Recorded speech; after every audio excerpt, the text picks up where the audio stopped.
Good morning students. Saroj digital learning में आपका स्वागत करती हूँ। कक्षा 8वीं विषय हिंदी सुलगम भारतीय कंपोजिट हिंदी।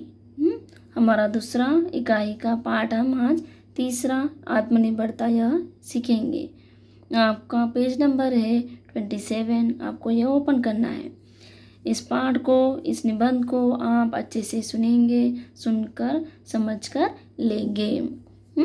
इस निबंध के लेखक कौन है? आचार्य रामचंद्र शुक्ल जी। इनका जन्म 1884 में बस्ती उत्तर प्रदेश में हुआ और उनका जो मृत्यु है वो 1941 वाराणसी में हुआ। ठीक है, अब इसका निबंध के अंदर क्या बताया है तो देखिए। हमें ये पता होना चाहिए कि क्या बताना चाह रहा है हमें हमारा लेखक। ठीक है, प्रस्तुत निबंध में आचार्य रामचंद्र शुक्ल जी ने विनम्रता, आत्मनिर्भरता, बड़ों का सम्मान, छोटों को स्नेह देने जैसे अनेक गुणों का वर्णन किया है। आपका मानना है कि मानसिक स्वतंत्रता, निडरता, अध्यवसाय जैसे गुण ही किसी भी मनुष्य को उन्नति के लक्ष्य तक पहुंचा सकते हैं। अभी आइए यहाँ पर। यह बात तो निश्चित है कि जो मनुष्य मर्यादा पूर्वक जीवन व्यतीत करना चाहता है, जो मनुष्य है वो अपना जीवन कैसा करना चाहता है? मर्यादा पूर्वक, है ना। उसके लिए वह गुण अनिवार्य है। उसके जो गुण है वो कैसे अनिवार्य है? जिससे आत्मनिर्भरता आती है। क्या आती है? आत्मनिर्भरता आती है। और जिससे अपने पैरों के बल खड़ा होना आता है, जिससे अपने पैरों पर खड़ा होना आता है ना। युवा को यह सदा स्मरण रखना चाहिए कि उसकी आकांक्षाएं उसकी योग्यता से कई गुना बढ़ी हुई है। क्या सब बोल रहे हो? हमको जो युवा है उनको स्मरण होना चाहिए कि उसकी जो आकांक्षा यानी कि अभिलाषाएं जो है ना, तो वो कैसी होनी चाहिए? उसकी योग्यता की उतनी ही होनी चाहिए और ऐसे बड़ी नहीं होनी चाहिए। ठीक है, उसे इस बात का ध्यान रखना चाहिए कि वह अपने से बड़ों का सम्मान करे, छोटों और बराबर वालों से कोमलता का व्यवहार करे। ये बातें आत्ममर्यादा के लिए आवश्यक है। क्या वो कह रहे हो कि उसे याद रखना चाहिए, है ना, कि क्या बड़ों का सम्मान करें, छोटों और बराबर वालों को कोमलता यानी कि प्यार से, है ना, नरम से व्यवहार करें। ये बातें आत्ममर्यादा के लिए आवश्यक है ना। आत्ममर्यादा यानी कि क्या? अपना मान रखने के लिए। ठीक है, अब तुम्हें क्या करना चाहिए? इसका ठीक ठीक उत्तर तुम्ही को देना होगा। क्या कह रहे हो? अब तुम्हें क्या करना चाहिए? इसका ठीक ठीक उत्तर हमें ही पता होना चाहिए। हाँ, दूसरा कोई नहीं दे सकता, इसका कोई दूसरा आंसर नहीं दे सकता। कैसे भी विश्वास पात्र मित्र हो, है ना। विश्वास पात्र यानी कि जिस पर भरोसा किया जा सके, है ना। तुम्हारे किसी काम को वह अपने ऊपर नहीं ले सकता, है ना। तुम अपना जो काम रहता है वो उसके ऊपर नहीं ले सकता। हम अनुभवी लोगों की बातों को आदर के साथ सुने। क्या कह रहे हैं? जो अनुभवी यानी कि एक्सपीरियंस वाले जो लोग होते हैं ना, जिसको अनुभव होता है, उनसे बातों को आदर के साथ सुने। आदर के साथ उनका हमने सुनना चाहिए, है ना। अब जैसे कि फॉर एग्जांपल हमारे जो बड़े होते हैं वो हमें समझाते रहते हैं, है ना, तो हमको उनकी बात सुनना चाहिए। बुद्धिमानों की सलाह को कृतज्ञता पूर्वक माने और इस बात को निश्चित समझकर कि हमारे कामों से ही हमारी रक्षा व हमारा पतन होगा। क्या कह रहा है वो? कि उनकी बात को समझ कर लेना चाहिए। और जो बुद्धिमान है ना, बुद्धिमानों से क्या लेना चाहिए? जो बहुत होशियार रहते हैं, है ना, जिसको सब चीज़ की मालूमात होती है, उनसे क्या लेना चाहिए? सलाह लेना चाहिए, है ना। और कृतज्ञता पूर्वक यानी कि क्या? उनका उपकार मानते हुए हमें उनकी बात को सुनना चाहिए, है ना।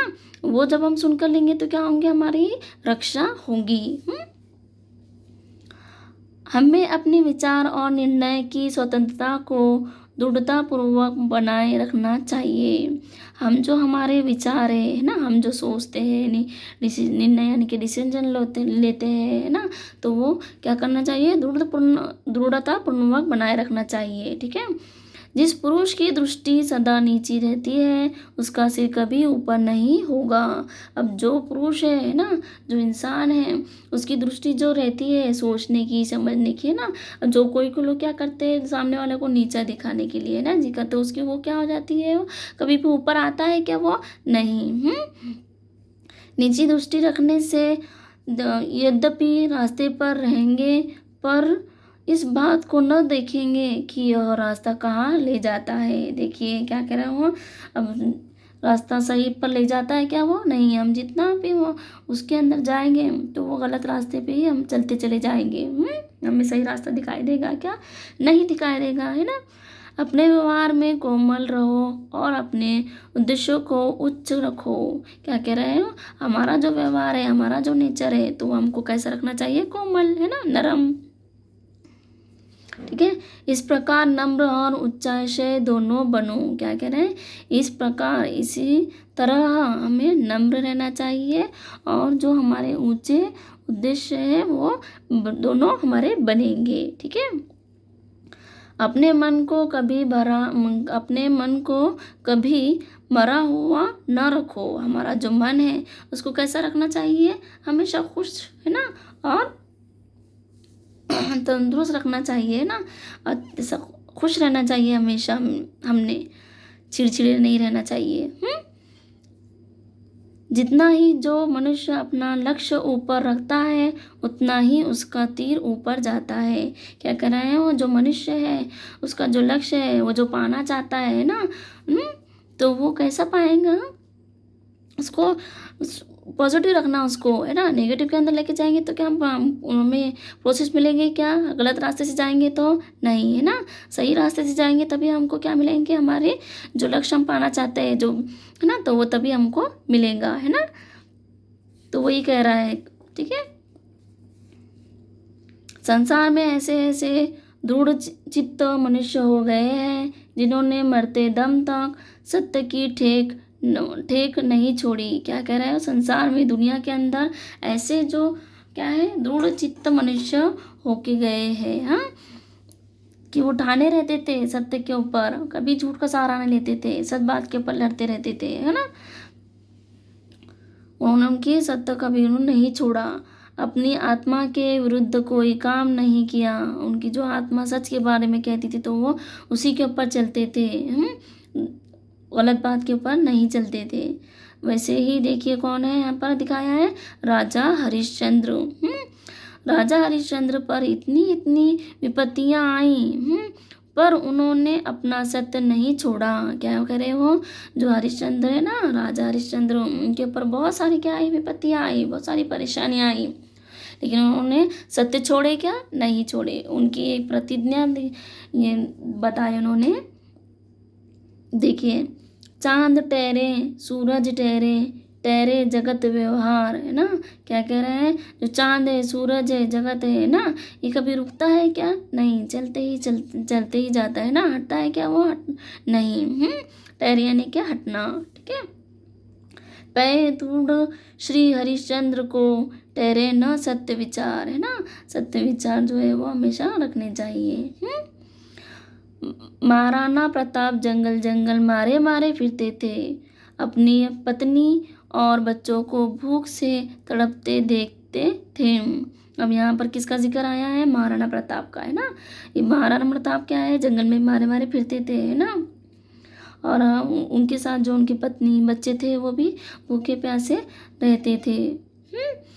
उन लोगों की बात न मानी जिन्होंने उन्हें अधीनतापूर्वक जीते रहने की सम्मति दी। सम्मति यानी कि सलाह दी। ठीक है, क्योंकि वे जानते थे कि अपनी मर्यादा, ना, अपनी मर्यादा यानी कि क्या है हमारा, हमने क्या बताया था, मर्यादा यानी कि मान, की चिंता जितनी अपने को हो सकती है उतनी दूसरे को नहीं, है ना। हमको हमारी मर्यादा में रहकर ही हमें काम करना चाहिए ना। अगर ज़्यादा हम ऐसे करके काम करेंगे तो हमें सफलता मिलेगी क्या, नहीं। ठीक है, इसका जो आगे का जो निबंध है हम वो कल देखेंगे। ठीक है, मैं ऐसी आशा करती हूँ कि आपको यह निबंध में यहाँ तक समझ में आया होगा। ठीक है, धन्यवाद।